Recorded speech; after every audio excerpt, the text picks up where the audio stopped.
rigged alarm, the old bells that used to like hang on there. It kept going off, and I'm thinking, well, this is kind of odd, and I couldn't get it off, and I couldn't get it off. Finally went off.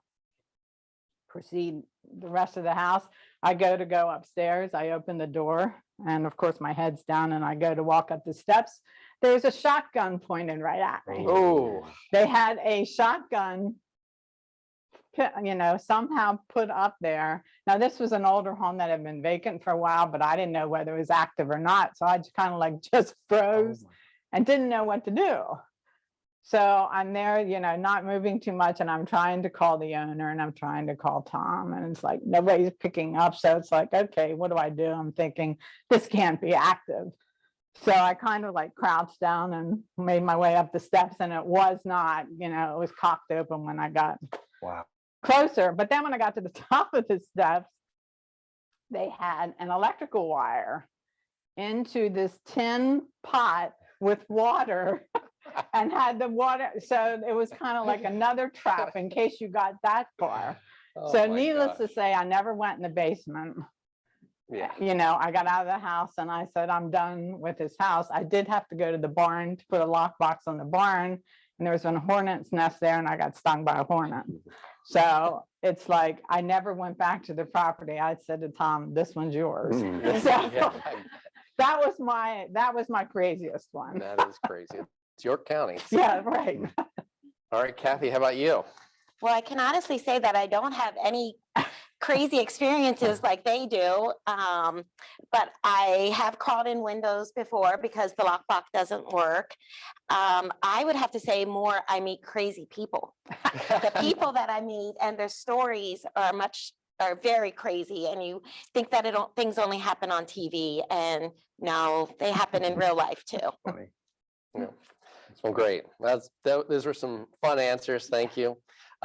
So in this market right now, everybody is trying to get creative and find a way to compete.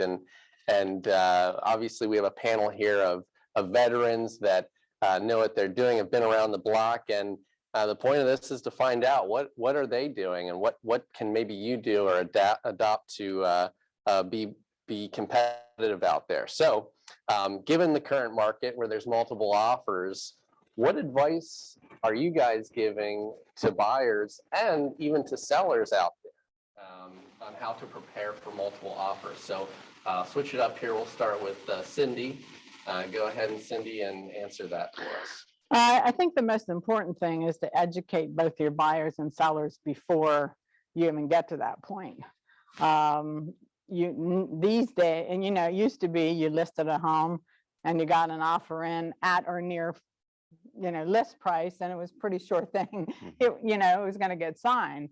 These days it's an entirely different market, because you're going to have multiple offers higher than what it is, and with all kinds of creative ways. So I think you have to educate your seller on expecting, kind of like fill them in on what the market is like. The biggest thing for a seller, I think, is the highest price is not always the best offer, these days, because there's other ways to get creative. The biggest thing for a seller, in the offers now is the appraisal gap, issue, so you have to educate them on what happens, in that situation.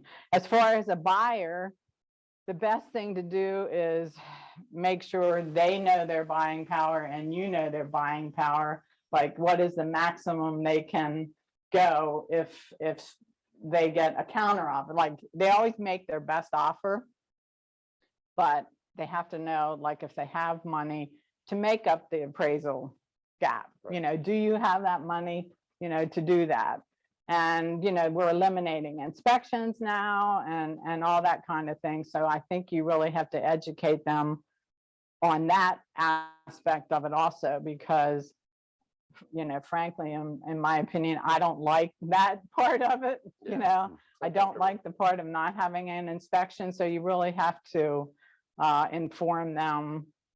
I mean, there's ways of doing, you can do home warranties and things like that. But I think up front, tell them the market, tell them what it's going to be like, and, make them be prepared for what's coming to them. So do you have like an agenda that you like a format or system that you take with you to a new meeting with a buyer or seller? Is that how you do it, or do you just pretty much? I mean, mindful? it becomes kind of routine, Yeah. really.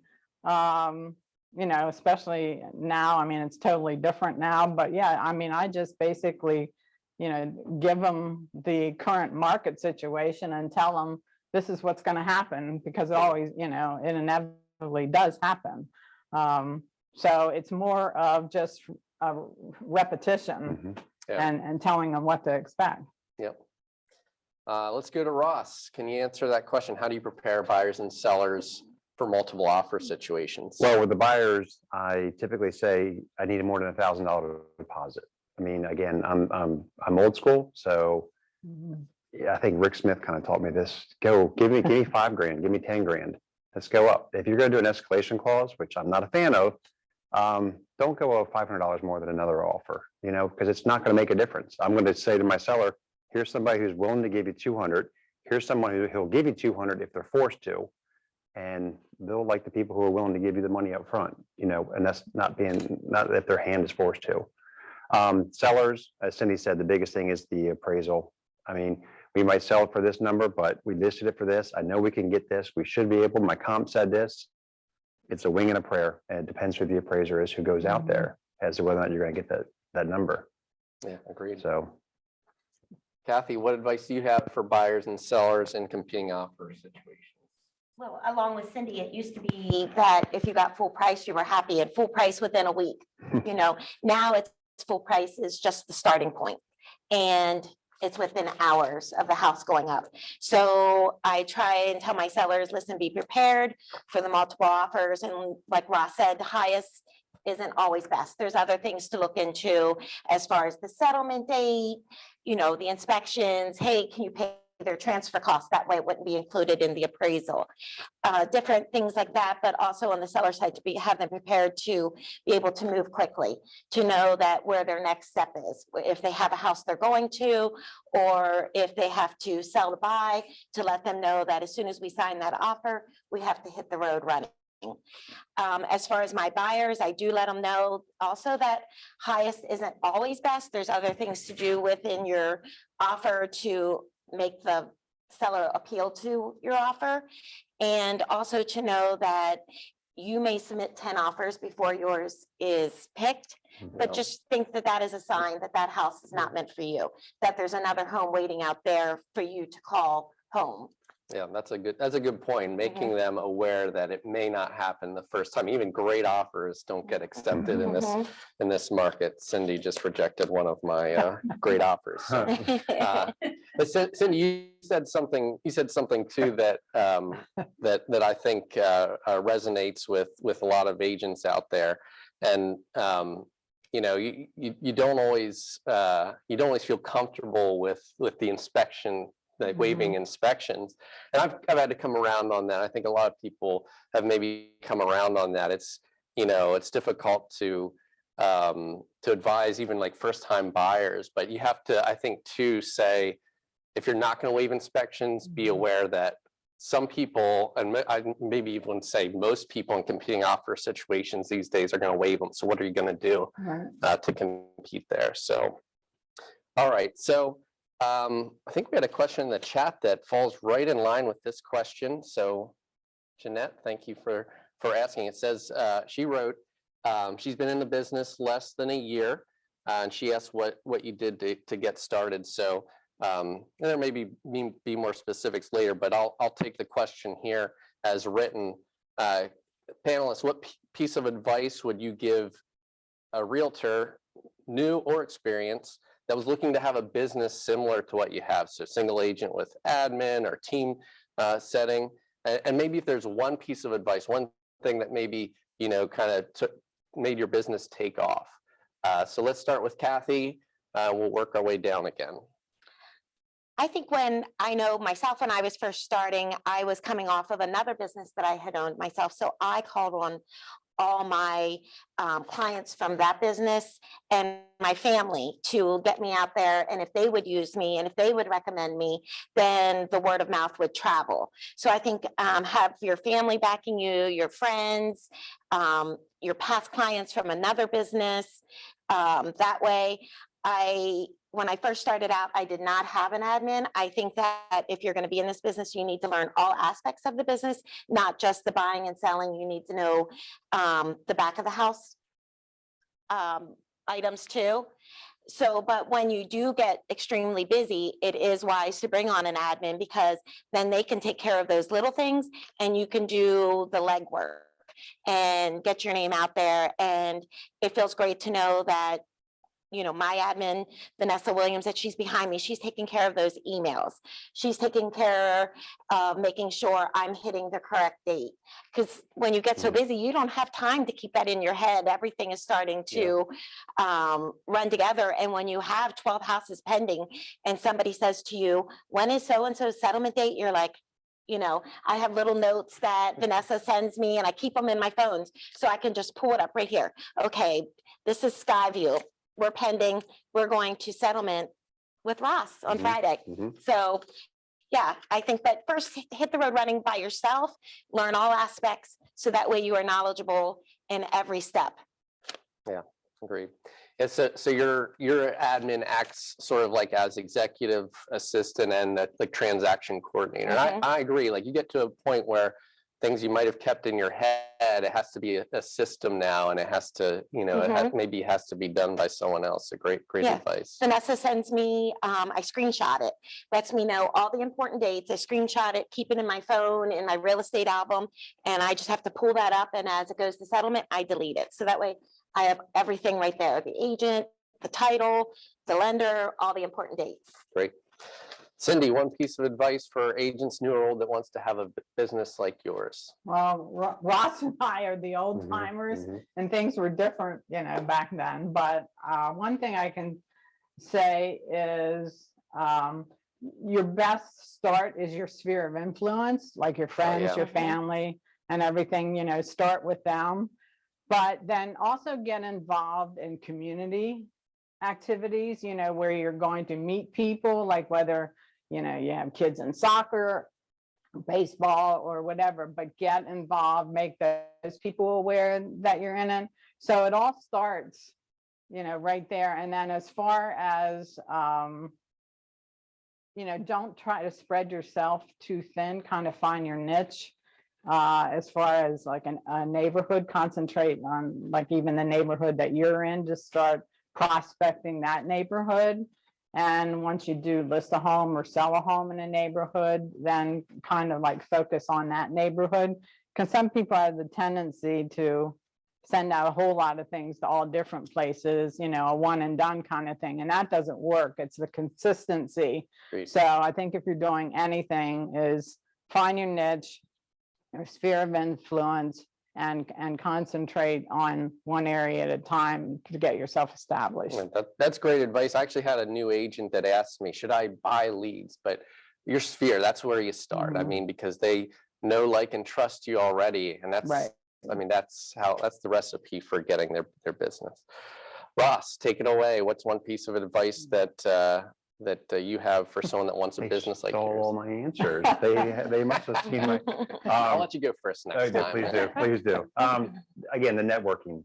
We sell houses. We have a key. I always tell people we have the golden key that opens the door, but we've got a network. People have to know you're a realtor. If you go to a wedding and you're at a table and the person next to you, guarantee they know 2 or 3 other agents. Easy. So why you? Why are they going to pick you? And they might not, and you can't be offended by it, but people got to know what you do. I know it sounds dumb. I wear my pin every day, well, 5 days a week. I wear a Howard Hanna hat 3-4 days a week. Somebody today, somewhere will say, Howard Hanna, huh? Doesn't mean they're going to use me, but at least they know I'm a real estate agent. Or a shirt or a rain jacket. Most of the stuff I have during the week I'll wear has my company name on it. Mike Hackenberger, many years ago, I asked him, what are you doing? How did you get to that level? And he said, you're never going to make it big until you get an assistant. And then once you get a golden one, it's hard to let them go, Mhm. you know? So it was good advice from Mike many years ago. Can I deviate to like a follow up on the assistant? So Mhm. like, so how do you hire your first assistant? Like what did you look for? Maybe you made mistakes too along the way. So Cindy, if you've hired too, I don't know if you're part of the process for the team, but would love to get your answers on that. Ross, since I told you I'd let you go Yeah. first, I'll let you. I was blessed. I had two people before Missy, for some reason, well, for one reason or another, they got out of the business. Missy was actually an assistant for an agent who was retiring. So she had almost 2 decades of experience before. So I was blessed to get, and I think the best of the best. She's trained already. Oh, she trains me. She teaches me the ropes, to be honest with you. So yeah, I was very blessed with that. And how, like, would you say there's like a transaction number, like a number of transactions where you're like, I needed to take that step? Just if someone's thinking maybe about, like, do I need one now? When I was with the Century 21 system years ago, there was a thing called a centurion, and that means you sold 5 million real estate. And when I was younger, Bob Argento, Kim Moyer, Mike Wheeler, Bob Shindo, they would get these trophies and these awards, and I wanted what they had. It wasn't that I wanted the money. I wanted the trophy. I wanted to go up on stage.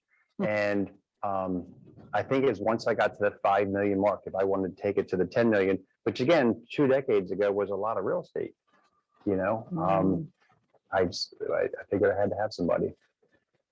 So, Cindy, any advice on hiring an assistant? Well, I started out as one. Yeah. So I have firsthand knowledge of what you need to have one. You know, when I was with Tom and then we started a team, one of the first things we did was hire an assistant. So it helps to have someone that's been around real estate. It does help because the learning curve and training curve. I mean, any assistant that we hired, we required them to have their license, you know, because the assistants we use do interact a lot with, you know, our clients and everything. And it's better for them to know the process. And I know my assistant, Candace, who is, you know, I know you think yours is the best too, but she's the best. You know, she's been with us like 17 years. I couldn't do it without her, but she's licensed, you know, she has her lockbox key and everything, because when I can't be somewhere or do something, she goes in my place. So you want somebody that's going to be a good representative for you and, you know, always put your best foot forward, you know, with her. So we always look for, first of all, someone, you know, that's honest, trustworthy. Those are the most important qualities. Right. But then someone that's a good people person, because our business is people. So you need somebody that is like that. And all of our assistants are licensed. So. Okay, great. Kathy, any advice? Well, in my office, I have a handful of lovely women that have become my go-to people. One of my least strong points that I'm not strong at is wording, especially if I'm writing something. I need somebody to help me how to word it. So I have a handful of women that I go to, but one of them is Maria Curry, who's been in the business for 20 plus years. Her values and her ethics are like mine. So I just adore everything about her. Vanessa has been her admin for years, and before Marie, Vanessa was somebody else's admin. So I would cover for Marie when she was on vacation. So Vanessa and I got to do a lot of work together, and I adore her. I love her way. So we kind of grew on each other, and she became my admin. So because Marie and I cover for each other, it makes everything easier because we do have the same admin. We try and do everything, you know, the same. We have meetings on how we can make our business stronger, what Vanessa can do to help us along, what her roles are in the business.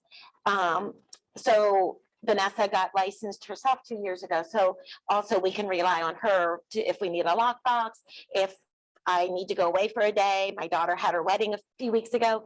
Vanessa got right in there and, she did showings if needed. But also, I think Vanessa, because she knows so much about the business, she knows how it can take an effect on your personal life. So sometimes she will just call me out of the heat of the moment and say, how you doing? And it's not to talk business. It's just to make sure that I'm okay. Yeah. Because this business can be crazy, just crazy. Yeah. And how did you know you were ready for an assistant? Were you like, how many transactions maybe were you doing? I am not good with numbers. Okay. I'm not That's good okay. with numbers. I just knew that I was taking up too much time with the paperwork, Mhm. sending things into where they're supposed to be as in home base, or making sure other realtors receive their paperwork. But I'm also very OCD about that. If somebody asks me for something, I want them to get it within a time frame, not like tomorrow, the next day, next week, because that's how I would like it for myself. If I need something, I would like them to get it to me as soon as possible. So that way I can rely on Vanessa, and I can text her, or I can call her and say, hey, can you please send this over, to Nathan? He needs it, and sure. So as soon as I knew that I was too busy to make sure those items were done, I knew it was time for me to hire an assistant. I think you'll know. Mhm. I You just think feel it. when you start feeling overwhelmed Mhm. Mhm. and you want to go to that next level, in your business, Yeah. that's usually the time to hire one. Okay. Yeah. I felt like around 30, it was like plateau, like can't get past that without, bringing someone else on. All right. So we all know conflicts can arise in a real estate transaction, buyers and sellers butting heads. We want some tips for conflict resolution. Feel free to give an example if you'd like, maybe not naming names. And Cindy, I'll let you start this one. Again, I go back, if you educate your buyers and sellers ahead of time, it a lot of times eliminates any conflicts that may arise. It's not so much these days, but it used to be like I would have my sellers go ahead and do home inspections, get it out of the way, get everything done so that, you would eliminate any of those kind of, no surprises, what you're doing. So that's a little different these days, but you can still do it, because then it gives your buyer of that home peace of mind, and they may entertain a better offer because of it. As far as your buyers, I think, again, it's educating them and knowing, like, if they make an offer and say the appraisal doesn't come in, or something like turns up with a house because they didn't have an inspection, and something turns up when they move in the house, make sure they have the money, make sure that they have money to take care of that, the appraisal gap, or if something would go wrong, they don't want to be, I try to tell them, you don't want to be house poor, make sure you have that money in case, because of what you're offering in order to get this house, have some spare change in case some of these items come up. Yeah. So, and as far as really, the conflicts that are arising now in this market is mostly from the appraisers, and some lenders are taking forever, and appraisers. But I think that's more of an issue than any conflict before the buyer, between the buyers and the sellers right now. Yeah. I agree. Ross, you want to answer how you resolve conflict? Yeah, I don't typically have a whole lot of conflict between my buyers and sellers. At least I haven't for a very long time. And when I saw the question, it took me a while to even think of an example. Now, when I have conflicts that happen from a home inspection, I feel like I think I'm getting older, because every time I look at an answer, I keep thinking of advice that somebody gave me. I use the McHackenberger or the Rick Smiths, whatever. But Keith Klein was my old manager, and he said to me many years ago, he goes, "You don't have an S on your chest." I'm like, "What?" He goes, "You're not Superman." He goes, "Stop trying to solve the world's problems. If your seller has a bad septic, it's the seller's septic. Give them examples of how to go fix it. Give them names, but you don't have to be out there for every meeting to do it, because you could be out selling real estate. You could be out with other clients." So he said, "Stop trying to solve the world's problems. Let them solve their own problems." And in my office, I have a S with a circle and a line through it, meaning, and I still look at it and I laugh about Keith giving the advice, and it's got to be 25 years ago. So I know might not apply to everybody, but it was to me because I kept thinking I had to help everybody, but you don't have to. Mhm. Yeah, great advice. Kathy? I wasn't quite sure if it was conflict between myself and my buyer or seller, or the buyer and seller themselves. So I wasn't quite sure on which conflict we were. Conflicts between buyers and sellers, but if you want to answer, I mean, conflict's conflict, same resolution. I also think that, like what Ross said, we are not superheroes. And I think every buyer thinks they're buying the perfect house, that everything is supposed to be 100% working, no paint chips, nothing like that, but they're not buying a new build. Every seller thinks their house is perfect. So you have to kind of get them both to know that unless you're buying a new build, your house is not perfect and you're not buying the perfect house. So that's one thing. But I think also between the conflict of the buyers and the sellers, I think that the two realtors really have to come to terms and realize that it has to be a win-win situation for both parties, that there doesn't have to be a winner and a loser. So if the two realtors could work it out and make sure everybody is happy, I think that that helps a lot. So there's no conflict between the realtors. Yeah, that's great advice. I took a negotiation. That was we're all the same team, working for the same end. All right, so we're going to talk about social media and find out if or how it plays a role in your marketing and lead generation. So you know what? I skipped a question, but that's okay. We'll just switch those around. So let's start with Ross on this one. What does social media do for you in your business? I was hoping to skip out on the number 4 and number 5. Yes. I do the Facebook, and that's really about it. You have a business page? Yeah, business page, and I boost some listings. But I know that, you're trying to get some buyers, but we also have to be fair now based on the bright rules that everybody has to be able to see it at the same time. So that's really it. I'm kind of embarrassed to say that's my. Hey, you've done well. That answers my 4 and 5 altogether. I don't. I had to look up CRM. I had to look up the word to see what we're talking about. So. I think with Ross, the audience that he's targeting is mostly the past clients. So probably those past clients aren't much on media. So he's relying on them and then their children. And then, so I think your social media, even though you don't do much, that's not your number one support right there. Right. I don't know what my number 1 support is. I think it's your referral. Well, it's referral. It's referrals, it's your past Oh, clients. yeah, 100%. Because I mean, before I became a realtor, I used Ross, and I didn't find him on social media. Yeah, of course, through a friend. Yeah. And so I think because Ross and Cindy have been around so much longer, that they have such a sphere of influence with their past clients that they don't have to rely on that. Your other meat. Yep. Kathy, you want to answer how social media plays a role in your business? Well, I think because I'm newer to the business, I need that social media. I also have 2 daughters that tell me I need that social media. So I have a marketing girl who does all my marketing on Facebook and Instagram.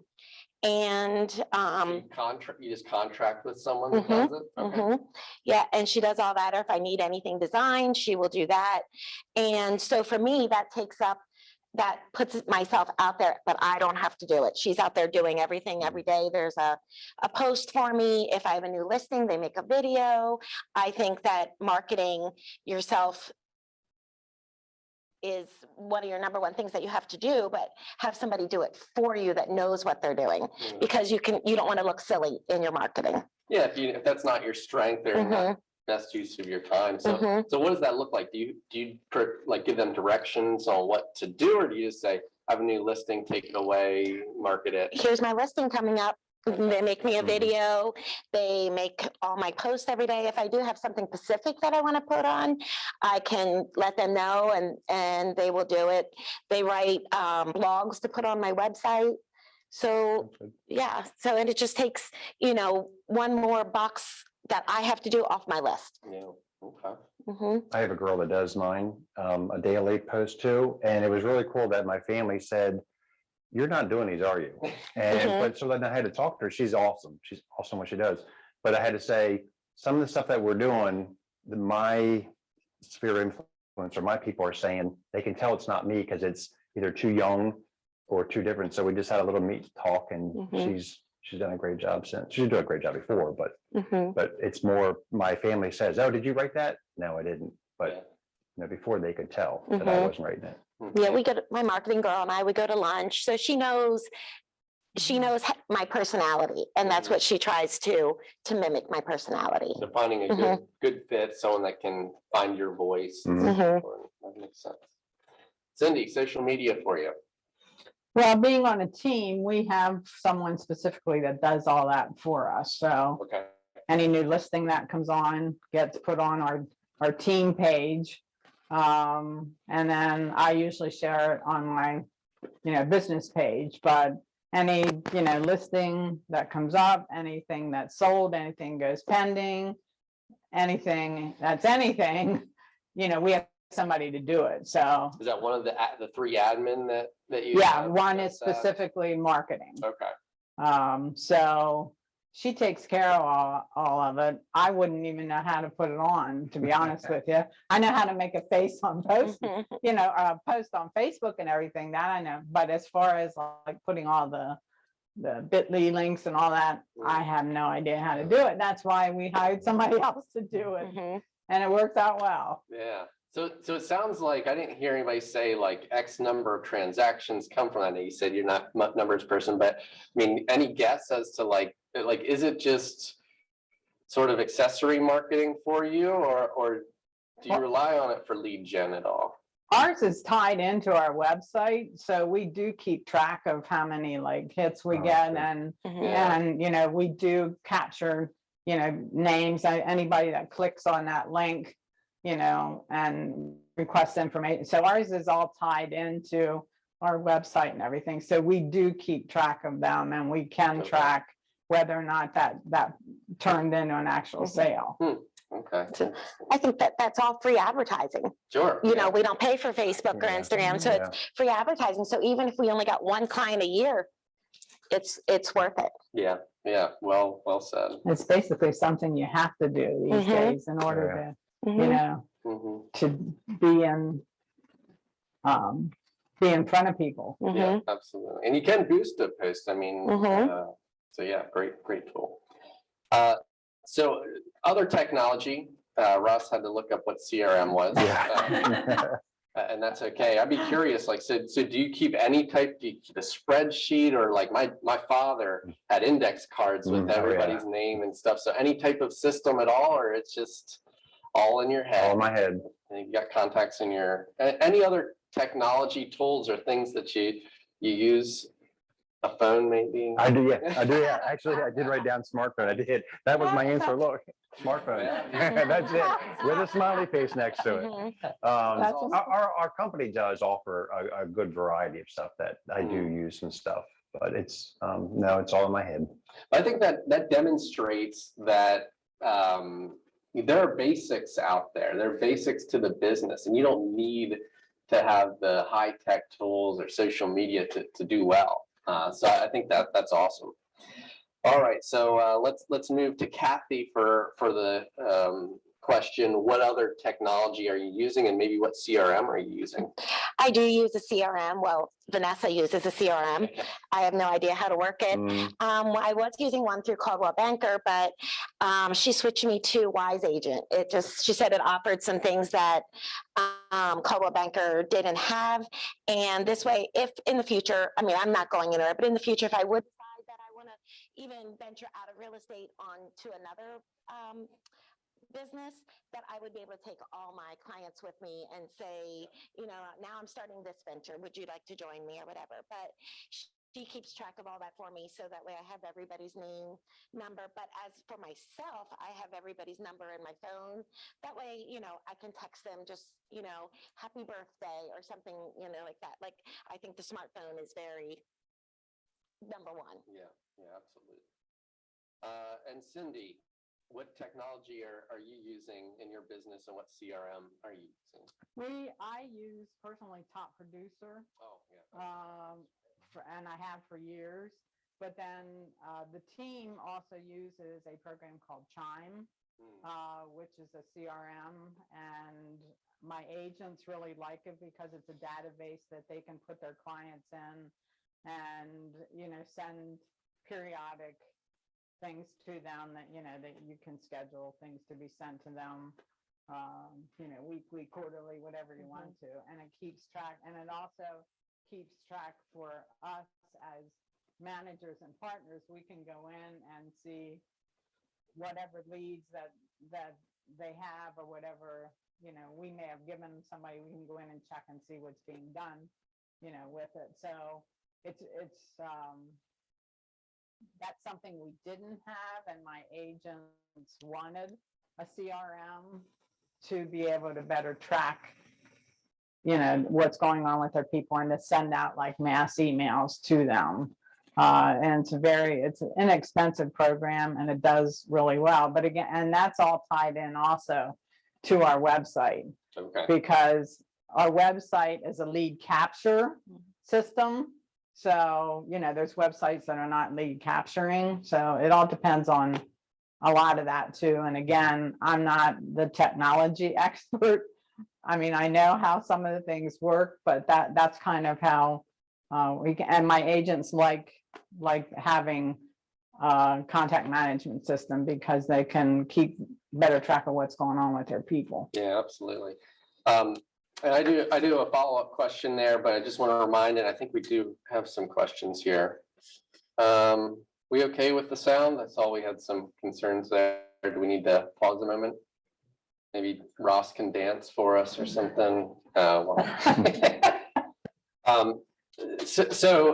You mentioned Top Producer. I used to use Top Producer. I use Referral Maker now, but one thing I miss out of Top Producer is like task and transaction management, which you use that with Top Producer.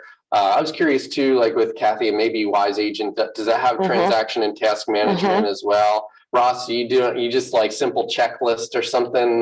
Missy. Missy, just right. Can we live feed Missy? Yeah, please.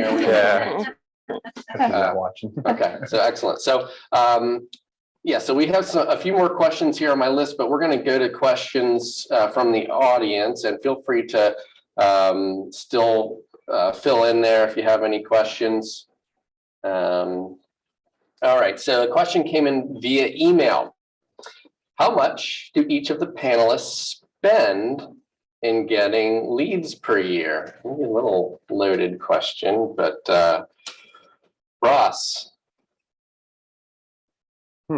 Basically, how much would I spend on Facebook, on boosting?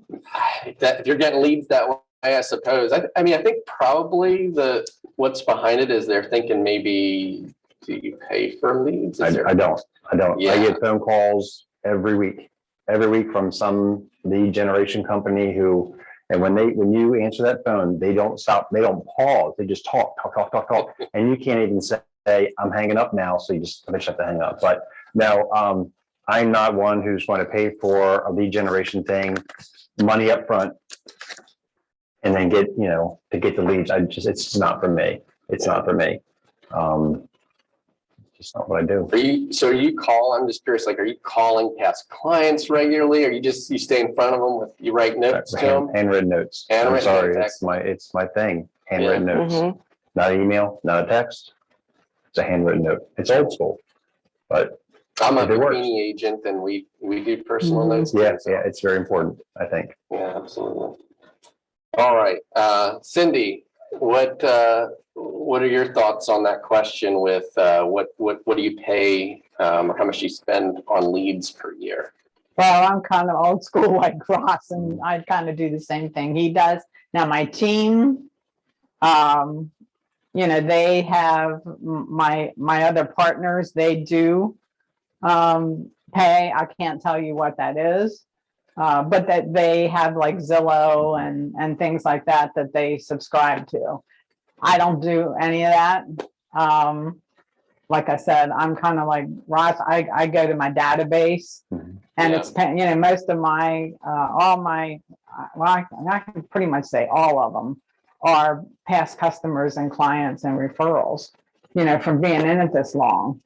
But that's not to say that there isn't any value, in those other ways, but I personally, You're not paying for. no. Right. So, I personally am like Ross and do it that way. Kathy, any paid leads for you? I've never paid for a lead. All right. But if the person that's asking the question is new, do the open houses, get it out Mhm. there. So your client, your sphere of influence is going, look at Beth, man, she has another open house. They don't know it's not her listing. Mhm. She's really kicking it. She's got 2 open houses this weekend. Or I mean, you got to get your name out there. Again, go back to that wedding table. Everybody knows 3 agents. So why are they going to think of Beth? Why are they going to think of her? Oh, wow, she's doing a lot of work. Yeah. Maybe we should use her. And there's some investment in some, like doing open house and helium tank or signage or whatever it may be, plate of cookies. So yeah, there's some investment there. It's hard to put a dollar amount to that, I'm sure. Mhm. We at some point had one when it was just Tom Pendergast team, and maybe 1 out of 100 would turn into something, and the agents got frustrated because they were calling these people and getting hangups and everything. So it's not for everybody, I'm sure there are systems that work, and I mean, I'm not saying you shouldn't do it, but I'm with Ross. I mean, the best way is to get your name and face out there via open house, via, going to events, meeting people, get your sphere of influence. That's where you're going to get your people. And like I said, put it on Facebook that you're having a house. They don't need to know your own house. Share somebody's listing. Ask them if you can share their listing. They don't need to know that you're not a listing agent, and hope that you bring them out. Yeah. Yep. So we had a question for, I see Shauna answered, Cindy is a top producer, uses time, and wise agent was what you used, correct? Okay. So that looks like that's it for questions. All right, so this is a nice segue, and maybe too much question, but what marketing do you find most useful and most wasteful? So do we feel like we sufficiently answered that, or does anybody have something you want to add to that? Sphere of influence. Yeah, Sphere of influence. basically just, it's the consistency of doing it. You can't like send a piece and then expect, well, I didn't get anything from that, so I'm not doing that anymore. It's over and over and over again. It's keeping your name in front of them, because eventually that call will come. There were many times, like I send out postcards every time I list a property or it sells in the neighborhood. I will send out a postcard, and I do it every time. And there have been a handful of times when I've gone to listing appointments and they have my postcards there. So I know it's coming from there. So it's you have to keep at it, and consistency is key, whether it be postcards, whether, whatever it is. I'm sure Ross has and Kathy has other things they do. But the key to anything that you do, no matter what it is to do it consistently. Yeah, that's good advice. Probably personal notes consistently. Right. It's funny you should say that, because I was looking, I have a stack of postcards, because when you send them out, they send you an example. This in the past year that I've sent out, and I've not gotten one, and I was thinking about, is this a waste of time? But it's that negative in your mind saying stop doing it, but I'm not going to stop doing it. I think one of the things that surprises me that the offices, the managers or whoever's tell you to do is door knocking. The fact of the even thought of door knocking makes me sweat profusely from the top of my head. I can't imagine in this day of age for anybody to go out and door knock. Safety, it's crazy, and I know for myself that my doorbell doesn't even work. If you know me and I want you to come in, my doorbell doesn't work, just walk in, but I'm just so shocked that they still say that door knock. Yeah. So We used to do it. Oh, yeah. Yeah. You know, that's how we, I Mhm. know, that's how, I mean, we would go and knock on doors and give them information. Mhm. Some people would Mhm. shut the door in your face, Mhm. Yeah. you Oh, know, yeah. and then didn't want to talk to you, Well, but, that was probably back in the day where you had to go to the office to get the key to get into the yeah, house and exactly. actually rely on real maps. Exactly. So it was a different environment Mhm. then, Yep. but I mean, that's how we basically got started. Mhm. Old Orchard Road, 1995. Scott Gronke, Rob Stewart, and I look back, they were on the ground laughing, almost crying on the ground because I had a black poodle, big poodle, chasing me through yards, up and down. He was right on my heel the whole time. So finally, the dog ran back, and I looked back, and they're on the ground just laughing. I was like, never again, Mhm. never again. awesome. All right, so we did touch on this a little bit. Prospecting. How do you spend your time prospecting? What do you prefer? Shauna put on there knocking on doors, placing ads. So is there anything anybody would like to add there with prospecting? Ross, you do the personal notes, Mhm. you said, and you're consistently doing,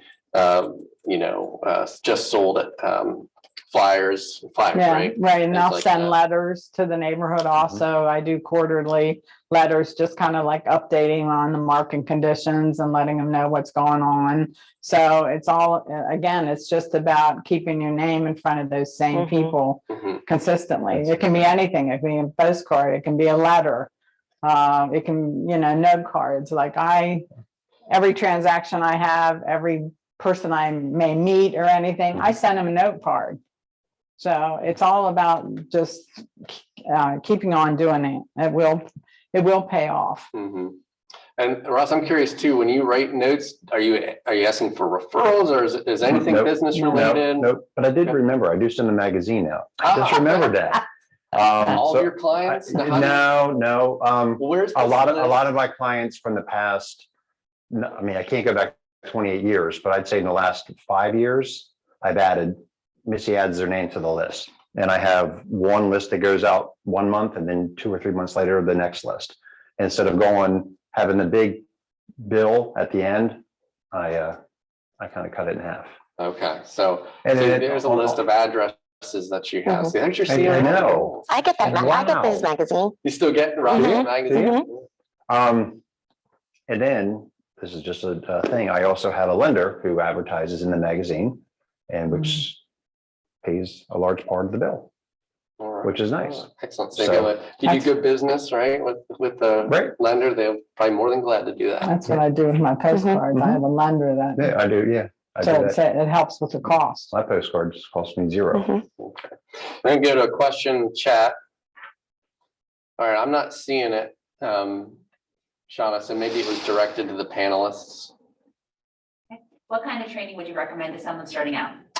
Okay, any training, I don't know if the mic picked it up, but is there any training that would be recommended to someone that's just starting out?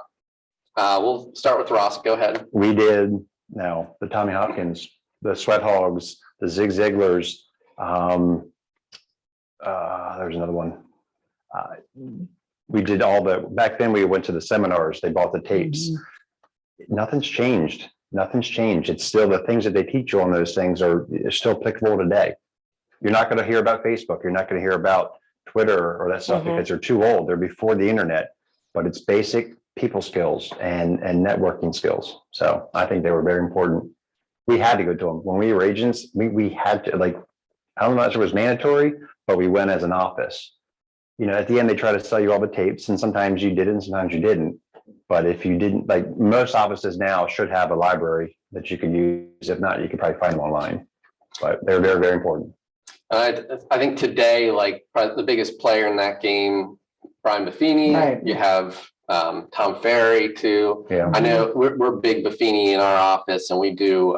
They came out with a new 100 Days to Greatness for new agents. Mhm. Highly recommend that training. If you don't want to spend the money on it, they have podcasts. Brian Buffini Show podcast out there. You can learn a lot just from that. Go back, watch or listen from the beginning.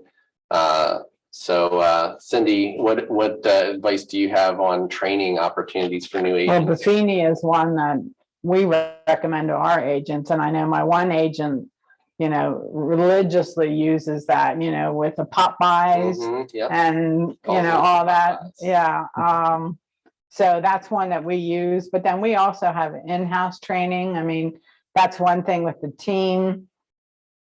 You know, I was, when it was Tom and I basically trained the agent, so they get one-on-one training that way also. And most offices do provide training, like Ross said, you know, there's different things available, but as far as outside training, Buffini really is a current one. I know we used to do Howard Brinton, which was a long time ago, but that's where, you know, we went to the seminars and everything. So if you know, Buffini to me is a good investment. And that's the whole point too, is, you know, to invest in yourself. You have to invest in yourself. If you want to be successful in this business, you have to invest in yourself, and to get that kind of, you know, external training like that, I think can only help.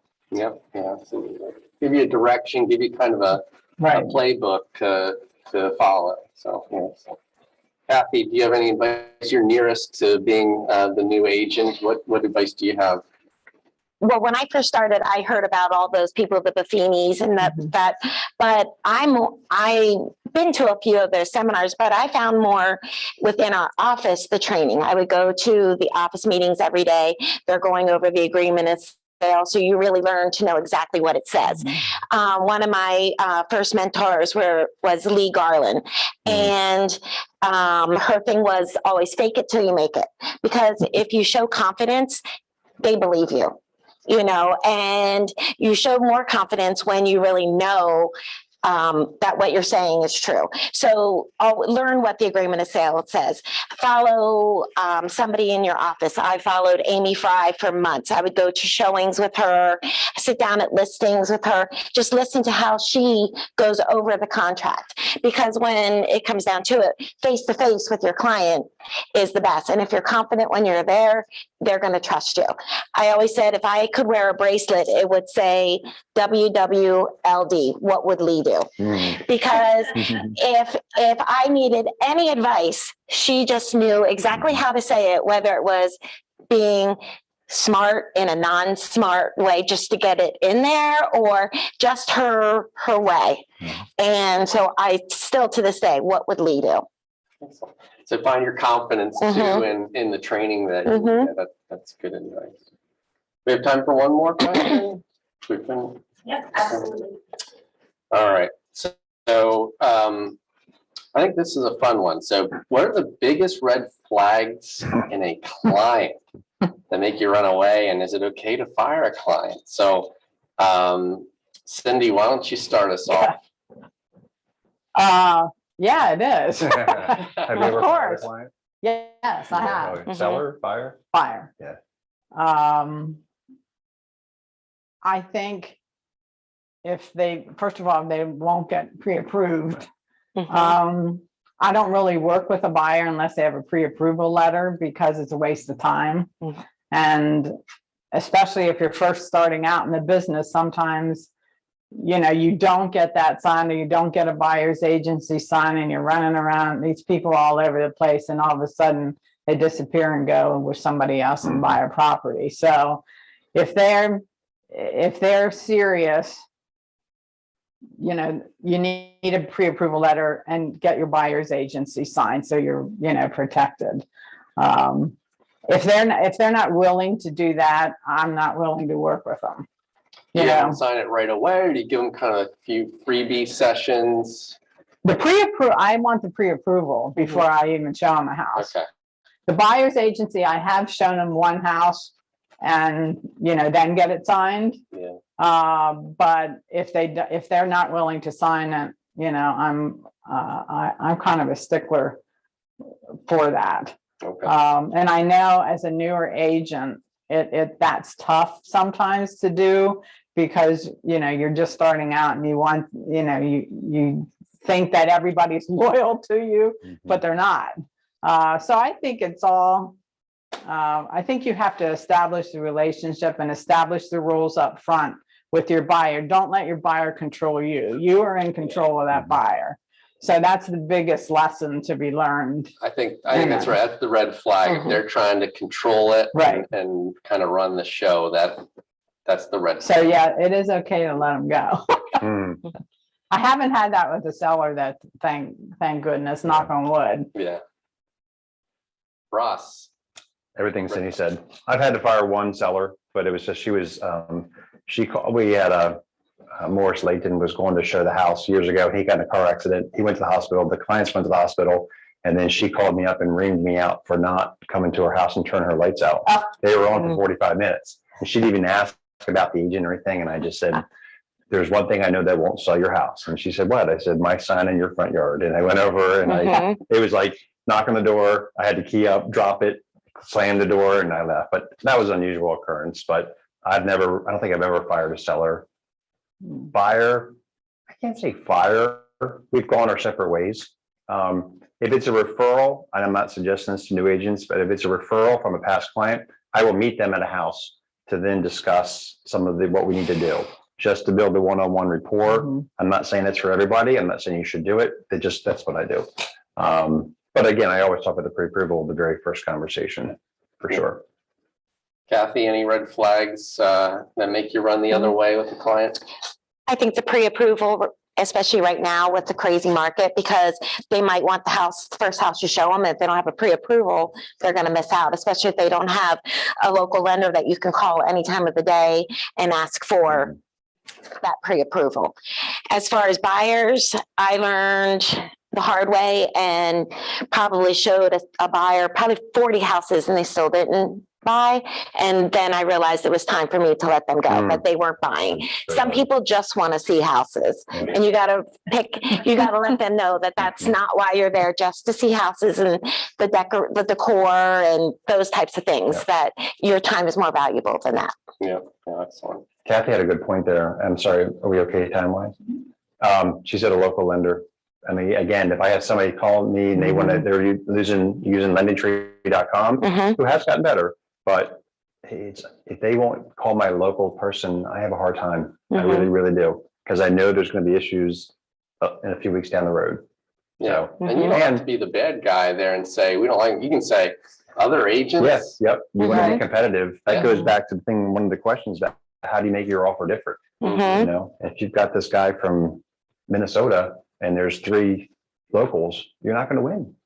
So, And they don't believe you. I know they don't. I know they don't. They think you're getting a piece of the action because you're referring a lender. I'll give them 2 or 3 lenders. Pick whichever one you want, but just please don't use that online lender. Yeah. We have overtime possibility here. Do we finish out with the last question? Okay. So being the experts that you are, we'd love to get your forecast on next year's market. So let's just sweep down, starting with Kathy. What's your forecast?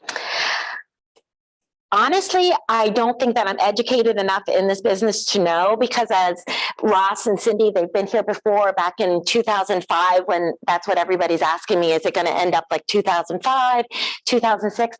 I don't know, because I wasn't a realtor then. So I don't feel like I have an educated answer to give. Okay, that's okay. You can defer it. Yeah. Sure. Deferring now to Cindy. Forecast for next year's market. I can only say what I feel. That doesn't necessarily mean it's right. I kind of think it's going to be, we're going to have another year of like we're having now, only I don't think it'll be as frenetic as this was. I think the interest rates are going to come up, but they're still going to be good interest rates. I think the inventory is going to come up, but still the demand and the inventory are going to be such that you're still going to have multiple offer situations. And I still think the prices are going to continue to rise because of it. What I don't understand is, where did all these people who need a house come from? We've been stuck inside with COVID. You think we'd be having babies and puppies and we could put them in a jar, but where did all these, in a drawer, where did all these people come up that need a house? Ross, Steve. I'm with Cindy. I think it's going to be just as crazy. I don't think anything's going to change. I really, really don't. The prices are going to continue to go up. Supply and demand theory is so true. We learned about it in college and high school. It is so applicable to our business, and there's no supply, and there won't be. There will not be. So prices are going to continue. Yeah, and I think we probably all heard people saying, I'm going to wait until prices go down. Like, and I've had conversations like that may not happen. And I don't think I agree with you guys. I think it's going to continue to go up. It's different from the the 2008 market where we had, not a lot of investment from the buyers and not a lot of equity right away, where we're seeing, people with a lot of equity and cash in the position of buying homes now. So anyways, anything else you guys would like to add to that answer, or just to wrap things up? I have a question, actually. I wanted to know what you guys are doing with your buyers who need seller's assist. What are you telling them at this time? Sorry, you can't buy a house. I mean, you already have to add extra money on, so you can't add on seller's assist. I feel bad for them. And I tell them you have to save more, but I don't. What are you telling your clients that need seller's assist?